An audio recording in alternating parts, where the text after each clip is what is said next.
इस जुबान के बोलते वक्त भी खुदा की रहमत बरसती है। जामिया अब्दुल्ला बिन मसूद के मुताल्लिम नन्हे बुने बच्चे मोहतरम जनाब मोहम्मद अहमद साहब अरबी जुबान में बयान करें। माशाअल्लाह।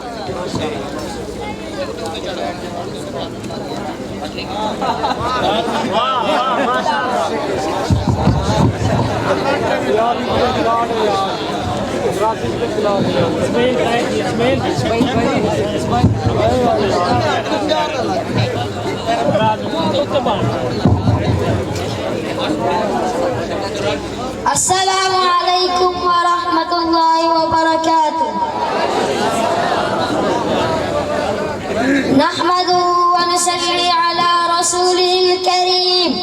अम्मा बअद फअऊज़ु बिल्लाहि मिनश शैतानिर रजीम। बिस्मिल्लाहिर रहमानिर रहीम। क़ाल अल्लाहु तआला फ़िल क़ुरआन इन्नद-दीन इंदल्लाहिल इस्लाम। वक़ाल अन्नबिय्यु सल्लल्लाहु अलैहि वसल्लम खैरुकुम मन तअल्लमल क़ुरआन व अल्लमह।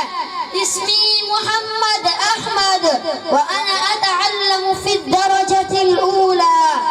उन्वानु बयानी अल-यौम अल-इस्लाम वल मदारिसुद्दीनिया। या अय्युहल इख़्वानुल मुस्लिमीन, मल इस्लाम?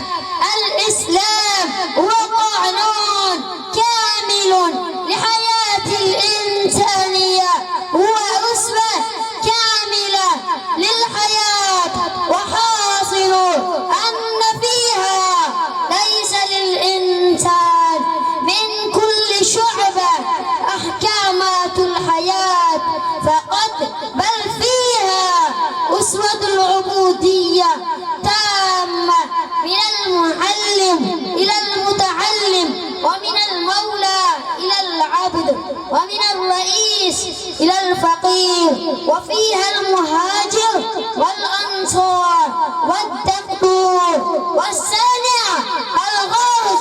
الإسلام لكل واحد منهم فيها ضابطة الحياة وحياة مولاي ورئيسي محمد صلى الله عليه وسلم أسوة للعبدية الكاملة.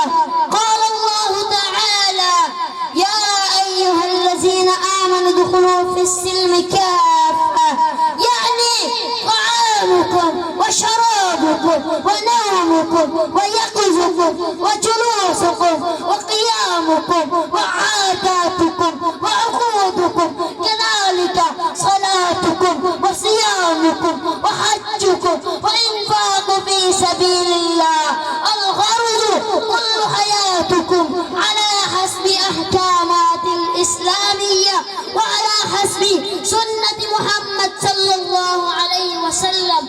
قال رسول الله صلى الله عليه وسلم: عليكم بسنتي وسنة الخلفاء الراشدين المهديين. فلهذا عمل محمد رسول الله صلى الله عليه وسلم على أوامر الله تعالى على طريقة أتمه، بل أسس لهذا العمل إدارة مستقلة يسمى له صفة، والذين يتعلمون فيها يسمى له الناس أصحاب الصفة، هم الذين قال الله تعالى في شانهم: آمنوا كما آمن الناس، يعني آمنوا كما آمن الصحابة رضي الله عنهم أجمعين. وهذه الجماعة المباركة وهذه الطائفة الناجية من النار أبدا أسسوا لمكاتب الدينية وتعلموا الناس أن الشرك لظلم عظيم، والله واحد لا شريك له، وبسمه الجميلة ولد من هذه الأمة كبار من المفسرين والمحدثين والمفتيان الكرام الذين جهدوا في نشر الدين حتى أن الدنيا والآفاق لا تنتهي جهدهم ما دام. ومن عبد الله بن مسعود مسعود رضي الله تعالى عنه إلى شأن عبد الله بن مسعود: هذه مكاتب ومدارس الدينية يسقي لكل أرض الله بفيضه وبكرامته بعون الله تعالى.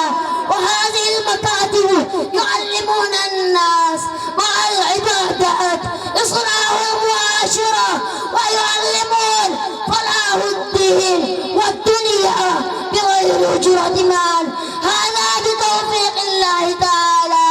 وهذه المدارس الدينية يعلمون الناس القرآن والحديث والفقه والصرف والنحو وإصلاح المعاشرة وحقوق العباد مع كل الناس. وهذه الجهد فقط لوجه الله تعالى. فيا إخوان المسلمين، تعاهدوا في هذه الاجتماع أن يبعثوا أولادكم وأبناءكم لحفظ القرآن والحديث وعلوم النبوية في هذه المدارس، خصوصا في جامع عبد الله بن مسعود. هل أنتم مستعدون لهذا؟ بارك الله في عزائمكم ونيتكم. الله يبارك في حياة أساتذتنا ومشايخنا، خصوصا أستاذي الشيخ الحديث والتفسير حضرة مولانا مفتي حبيب الرحمن الدرخاستي دامت بركاتهم العالية. الله يبارك في حياته وعلمه وعمله وفي سعيه الجميل. السلام عليكم ورحمة الله وبركاته.